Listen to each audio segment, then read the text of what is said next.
Welcome to investment पे चर्चा। My name is Naveen Soni. आज हम आपको बताएंगे क्या होते हैं फ्लेक्सी कैप फंड्स और क्यों होने चाहिए आपके पोर्टफोलियो में। सबसे पहले फ्लेक्सी कैप फंड्स होते क्या हैं? सभी के मुताबिक फ्लेक्सी कैप फंड्स वो ओपन एंडेड फंड्स हैं जो लार्ज कैप, मिड कैप और स्मॉल कैप शेयरों में इन्वेस्ट करते हैं। इनका कम से कम 65% हिस्सा इक्विटी में इन्वेस्ट किया जाता है। चलिए ये आपको डेफिनेशन थोड़ा और डिटेल में समझा दें। ओपन एंडेड फंड्स यानी जिनमें इन्वेस्टर कभी भी पैसा डाल या निकाल सकते हैं। इसका मतलब ये है कि आप कभी भी इन्वेस्ट या रिडीम कर सकते हैं। इनका कोई लॉक इन पीरियड या फिर मैच्योरिटी नहीं होते। दूसरी बात मार्केट कैप की। हमने आपको बताया कि ये funds large cap, mid cap और स्मॉल कैप शेयरों में इन्वेस्ट कर सकते हैं। आइए जान लेते हैं कि लार्ज कैप, मिड कैप और स्मॉल कैप आखिर हैं क्या। मार्केट कैप यानी कंपनी के आउटस्टैंडिंग शेयरों की वैल्यू। आउटस्टैंडिंग शेयरों का मतलब उन सभी शेयरों से है जो कंपनी ने इशू किए हैं। मार्केट में बाइंग या सेलिंग से शेयर्स का रेट तय होता है और उससे बनती है मार्केट कैपिटलाइजेशन। इसे आप मोटे तौर पर कंपनी की एस्टिमेटेड वैल्यूएशन भी मान सकते हैं। इसे एक सिंपल एग्जांपल से चलिए समझने की कोशिश करते हैं। अगर कंपनी ने 1 करोड़ शेयर इशू किए हैं और बाजार में एक शेयर का रेट है 50 रुपए, तो मार्केट कैप हो जाएगी 50 करोड़ रुपए।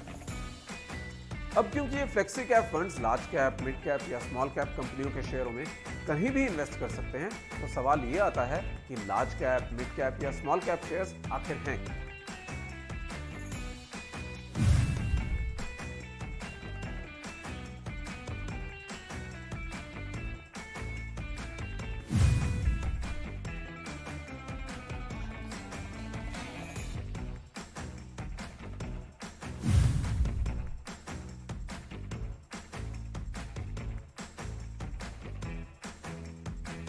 तो अब आप समझ गए होंगे कि फ्लेक्सी कैप फंड्स आपके पैसे को किसी भी मार्केट कैप के शेयर में इन्वेस्ट कर सकते हैं।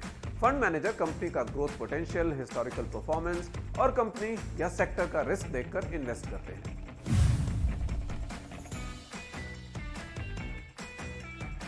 Number 1, diversified portfolio.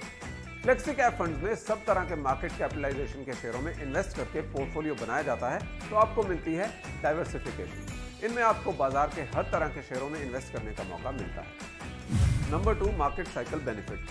Flexi cap funds में लॉन्ग टर्म में मार्केट की वॉलेटिलिटी अच्छे से मैनेज हो सकती है और लार्ज कैप, मिड कैप और स्मॉल कैप या ब्रॉडर मार्केट के ग्रोथ साइकिल्स का फायदा भी आपको अच्छे से मिल सकता है। Number 3, risk return balance. Flexi cap funds बाजार के कई सेक्टर्स और कंपनीज में इन्वेस्ट करते हैं बिना मार्केट कैप की रेस्ट्रिक्शंस के। मतलब आपके पोर्टफोलियो में रिस्क और रिटर्न दोनों का एक अच्छा बैलेंस बन सकता है। और अब देख लेते हैं फ्लेक्सी कैप फंड्स के टैक्सेशन को। फ्लेक्सी कैप फंड्स पर short term capital gains tax लगेगा अगर आपकी इन्वेस्टमेंट 1 साल या उससे कम अवधि के लिए है। आपको लगेगा 15% टैक्स और एप्लीकेबल सेस। आपको लगेगा long term capital gains tax अगर आपकी इन्वेस्टमेंट ड्यूरेशन 1 साल से अधिक है, यानी आपको देना पड़ेगा 10% टैक्स प्लस एप्लीकेबल सेस आपके 1 लाख रुपए से ज्यादा के कैपिटल गेन्स पर। तो आखिर में चलिए जान लेते हैं कि क्या फ्लेक्सी कैप फंड्स आपके लिए सही हैं। तो उत्तर ये है कि अगर आप लॉन्ग टर्म के लिए अक्रॉस मार्केट कैप इन्वेस्टमेंट करके ठीक ठाक रिटर्न पाना चाहते हैं तो इन फंड्स में निवेश कर सकते हैं, लेकिन ये भी देख लीजिए कि आपके ओवरऑल गोल्स और इन्वेस्टमेंट पोर्टफोलियो में ये फिट बैठते हैं कि नहीं। और हमेशा की तरह हम आपसे ये भी कहेंगे कि किसी क्वालिफाइड इन्वेस्टमेंट एडवाइजर की सलाह जरूर ले लें। तो ये थी बात फ्लेक्सी कैप फंड्स की। आपको आज का एपिसोड कैसा लगा हमें जरूर बताइए। कमेंट सेक्शन में लिखिए अगर आपकी कुछ फीडबैक है या अगर आप कोई क्वेश्चन पूछना चाहते हैं। आज के शो को हम यहीं वाइंड अप करेंगे। This is Naveen Soni, your host, saying bye bye. Thank you so much for watching. Mutual fund investments are subject to market risks. Read all scheme-related documents carefully. Mutual fund निवेश बाजार के जोखिमों के अधीन है। स्कीम संबंधी सभी दस्तावेजों को ध्यान से पढ़ें।